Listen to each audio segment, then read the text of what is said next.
Hello there, my name is Adam. I'm a 3D artist and illustrator, and today I'm going to show you how to make a isometric room in Blender. So the first thing, we do Shift A, and we add an image and reference image. Make sure to uncheck this, and we go to wherever you have the reference image. So mine personally is here in Downloads and in Rooms, and I want Fireplace Night.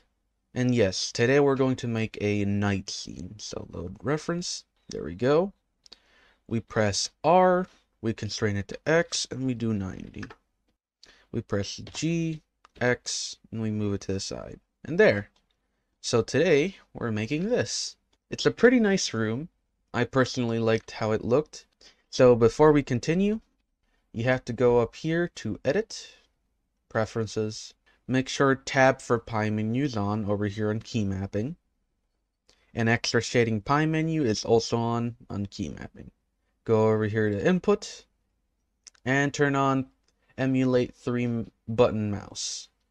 Then go to Add-ons, search up Loop Tools, and turn that on, and then turn on Extra Objects. Add Mesh Extra Objects.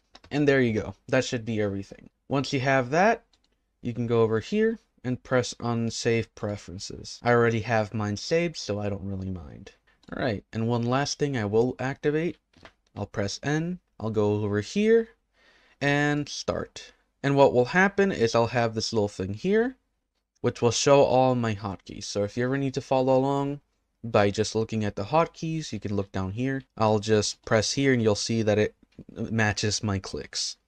Don't worry, it's not just the mouse, because if you see I press the keyboard, it does the other keys too. And right here I pressed the combination of keys that does this. Let me just right click to stop that. So, let's get started. The first thing we gotta do is grab this, go into edit mode, then go into face selection, select these 3 faces, and delete. And pick faces. You can go back into object mode, and we add a modifier. And we add a solidify modifier. We increase the thickness to, let's do 0.11. I think that looks pretty good for thickness. We can always make it a little thicker if you want to.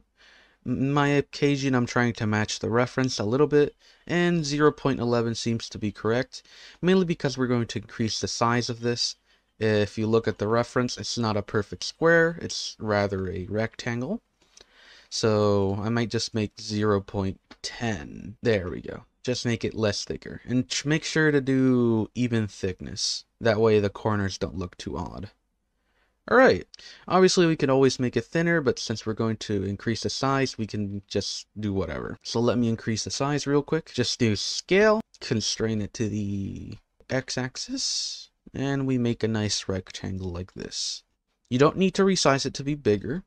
This size is perfect, so don't worry about that. But there. We have a rectangle. And now we can start making some of the objects in the room. First thing I'm going to make, the couches. So, we have to make the legs and the main body. Personally, I like to make the main body first, so do Shift A, Mesh, and Cube. There we go. Resize it, and try to match the size. So we're just going to have to go to the same angle, scale it down to somewhat the size of the couch. G, X, center it a little bit, G, Y, and we scale it in the Y axis. Try to make it the same thickness. If you're curious, you can always look at the reference. There we go. G, Y, and we can move it like that, and then G, Z to scale it in the Z axis. And there, we have the size of our couch, basically. We can always do GZ, move it down, closer to the floor. So let's quickly try to add these little armrests and this thing above it. So first I want to make this little, like, rounded bit above it. Clearly the couch is all one piece, and the separating bit is the part of the wood, but I think we can just apply that with the UVs. Personally, I'd apply it to the UVs. But for that, we just have to make it so it matches the way the UVs look. Let's try to get the same height here for the armrest, or rather for the back of it. Because then we're going to do a cut over here, and that should be the fix for that. And try to get the same thickness. So S, Z, try to just get the thickness of the bottom part. There we go. Let's do edit mode, then Control R. Then we add one loop here. Try to get it there. Then we press 7. We move to where the couch should be. We can always press G on that loop and move it in the x-axis so that it doesn't destroy it. And we make it about that thickness. Then we do Control R again, and we add another loop. Obviously, we can always use the mirror modifier, but if we can do it okay the first time, then do it okay the first time. So, Control R, but in this axis now, and we add a wall like that. Now what we do is we extrude it upwards. So, let's do face selection. We select these faces, extrude, and then we lock it to Z, or if it's already locked, just leave it as is. And we make it about the same height as the actual couch. And that seems to be correct. If you look at the reference, yeah, that looks correct. We still need to add a few of the details. So personally, what I'd do is I'd lower these. So what I do is Control R. Again, we add another edge loop about here. There we go. Then what we do is we do face selection, and we select these faces here. Obviously, you can go into X-ray mode to make that easier, but I just did it like that. Then we do delete faces. And what we do now that we're in edge selection, so just go into edge selection, we select this, or rather try not to select that. So we just select this. We press F, and that'll make a face. Select this edge, press F, and that'll make a face. And we do the same for this. Now we have the back side of the couch. And the reason why I wanted to leave a gap there is because these armrests are round. So what we're going to do is Shift A, and we add a cylinder. We do rotate in the x-axis 90. There we go. We scale it down, and we scale it down to about the size that it needs to be. So let's just do G, move it into place, and we scale it down. And now we scale it in the y-axis. G in the y-axis. And there we have that little round bit. Though it seems to be a little smaller than that. So let's just scale it down. But we can make it smaller. So let's go back into edit mode. We do scale, and we make it smaller. And we scale it in the y-axis. And make sure it's reaching both edges. So let's do G, Y, hold Shift. There we go. And we just want it to reach the edge of the couch there, but also overextend on this side. Then we select this, Control L, GX, hold Shift. There we go. And now it's not going over the edge anymore. And we have to add that on the other side. And if you really wanted to get it exact, you can always do Control J with the couch, then just cut one side, and that should be it. You just add a mirror modifier. And that's exactly what I'm going to do, mainly because it's going to be complicated otherwise.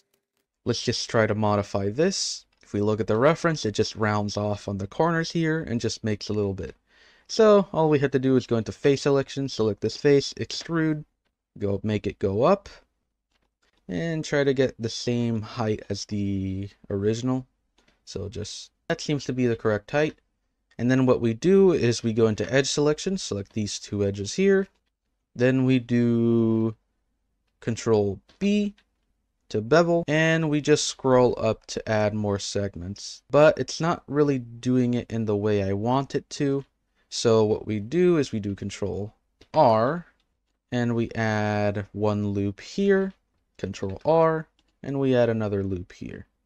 Granted, we're going to mirror this, so there's no need to like be exact with it. So let's just click here. Now if we do Control B to bevel, it should bevel more like that. There we go. That's exactly how I wanted it. And we're just going to round it off with about 1, 2, 3, 4, 5 segments. And that should round it off nicely. And now the couch should look like that. The other thing we got to do is we got to select this, Control L. And obviously, like I said, you can always add a mirror modifier to this, but I'm just going to do Shift D, constrain it to the X-axis, and just move it to the other side. And that should be a good enough job. We go into object mode, and there we go, we have our couch. And it looks pretty good. All we have to do now is just right click, shade smooth. Then we go over here, we go into normals, and we click here. And that should, you know, fix any weird shading that was happening. If we look at the reference, it looks like this. So let's look at the front real quick. That seems to be fine. So the face here is all made of wood. And when it comes to the front part, there'll be a little section like this. So let me just go into edit mode, do A on the keyboard, then do Control J to join everything. And the other thing I need to do is add this little pattern here in the front of the couch. For that, I'm just going to look at it like this, because it is a pretty simple pattern. The other thing I'm going to do is go into object mode, or go into edit mode, select this, do Control L to select all the following vertices, and we do G, constrain to X, and we move it a little bit like this, then G, constrain to Z. And if you really want to, you can delete this thing, or you can do edge selection and then do a Control B and just bevel it out, reduce it to like 0, and there. That should bevel it out of the way, and it should make your job easier so that it doesn't appear when adding or moving this. Because the front wasn't quite looking exactly how I wanted it to, so let's just do Control L on this, G, constrain to X, we move it out of the way, G, constrain to Z, and move it slightly down.